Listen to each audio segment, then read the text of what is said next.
TAFARAY production.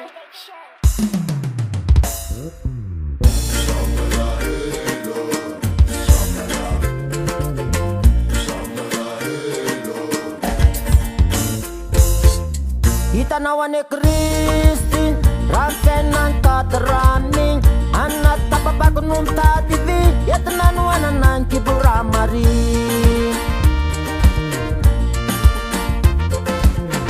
amin'ny alan'izany izy tsy mba mikary bosarena fa tena marary mila tsika mba hifanolotanana fa izy tsy manana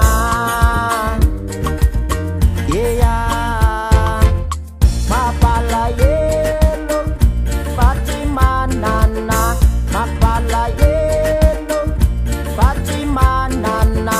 mapalahelo izany fa tsy manana mapalahelo izany fa tsy manana aza tositosy anonjobotsy fa zay zay anao kambany mapalahelo fiainan'olombelo tsy mipasa telekosy afameno tapapakony mba hano mahavelo majero ihany izay afara tsy ambotsy ambany makany makany amba tsy metsika mbo hitsaka ambany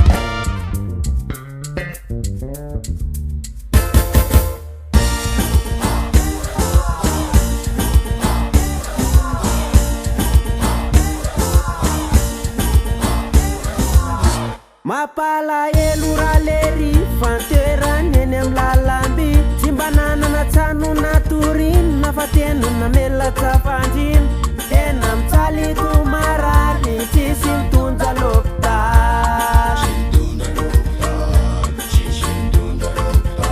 mapalahelo fa tsy manana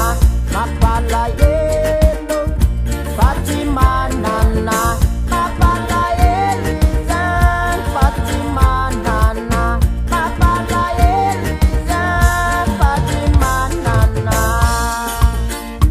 TAFARAY sambaza zay mifanamy fa tsisy manany ampy mapalahelo fa tsy manana mapalahelo